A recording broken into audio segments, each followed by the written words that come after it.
ভালোটা লাই লাগতো তাহলে কি তুমুকে ছিঁড়ে তো জিতিসলাম। দেখো বাহা, এমন কথা বলতে নেই। এরকম করে বলছো কেন?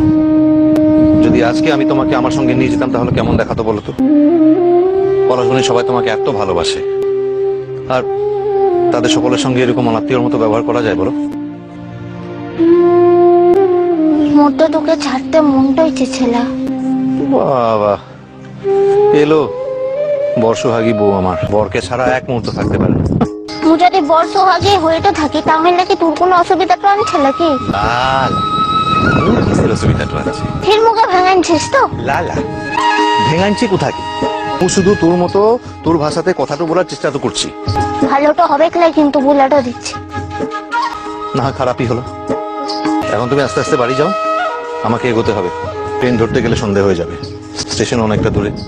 ঠিক আছে, মজাচ্ছি। দাঁড়াও দাঁড়াও, কি হলো? খুব মন কেমন করছে? ছাড় কিনে কি বোকার মতো। আচ্ছা, তেমন হলে তুমি কালকের দিনটা থেকে পরশুদিনকে ফিরে এসো, কেমন?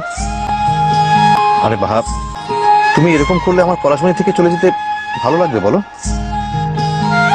একটু দিন ঠিক আছে আলা, তো রঞ্জন বাবু তোকে ভুল না যে কাউকে কিছু বলার নেই বাবা, আমার কাজটা আমার রেসপন্সিবিলিটি।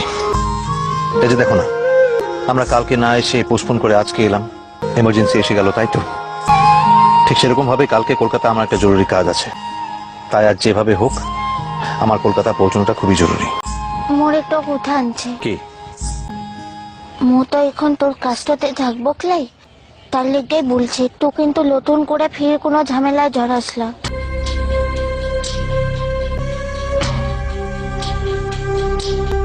ও দিদিমণির ব্যাপারটা নিয়ে মোরা আর কিছু করতে তো চাইলা।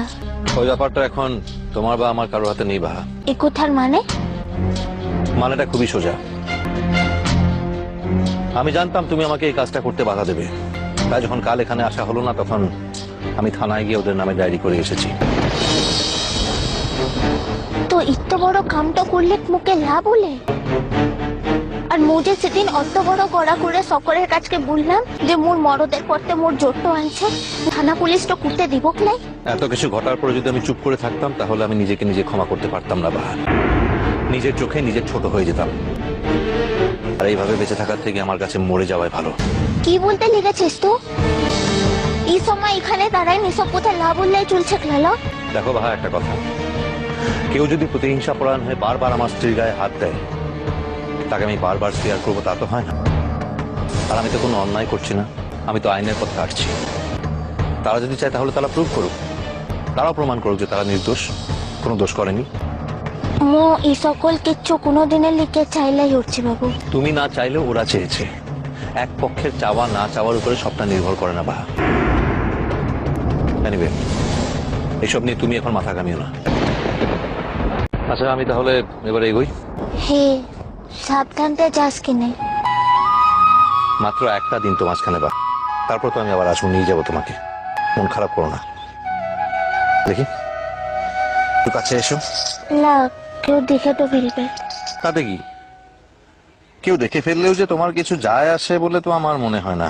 আমি তো দেখছি তারপর তোমার চাল চলন লাজুক হওয়ার বদল আর স্মার্ট হয়ে যায়। দেখি,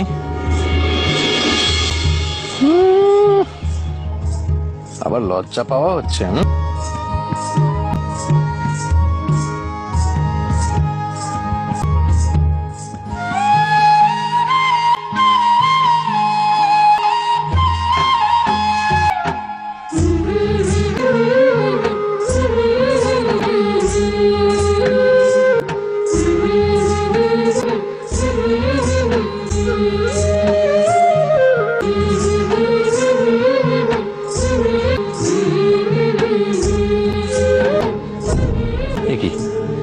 এমন করে জামাটা আঁকড়ে ধরেছো যেন তোমার বরকে তোমার কাছ থেকে কেউ ছিনিয়ে নিয়ে যাচ্ছে।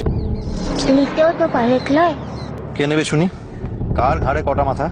উলা চাইলা পথে হয়তো কোনো অপসরি তোকে দেখতে তো পেল, তারপর তোর মোর মুখটা তোর কাছটা থেকে ভুলাইন দিল। আমার কাছে পৃথিবীর শ্রেষ্ঠ অপসরী হলো আমার সেই মুখ ভুলিয়ে দেয় কার সাধ্যি বলো? কি বিশ্বাস? মোর মরদ মুখে কোনোদিন নিচা কথা বলতেই পারে না। এটাই চাই বাহা, আমাকে অবিশ্বাস করো না, কোনো কালই করো না। আমার উপরে এইটুকু ভরসা করো, চিরকাল ভরসা করো। পৃথিবীর সবাই ভুল বুঝলে আমার বউ যেন আমাকে কখনো ভুল না বোঝে, আমি বুঝবো না।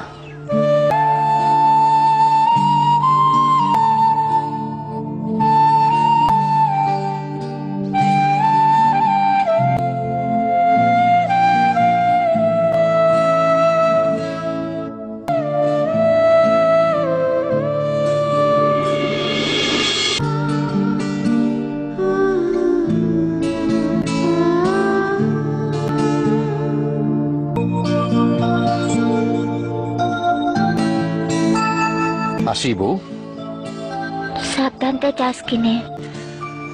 তুমি আমার রক্ষা কবচ বাহা, আমার কেউ কোনো ক্ষতি করতে পারবে না, চিন্তা করো না। আসছি।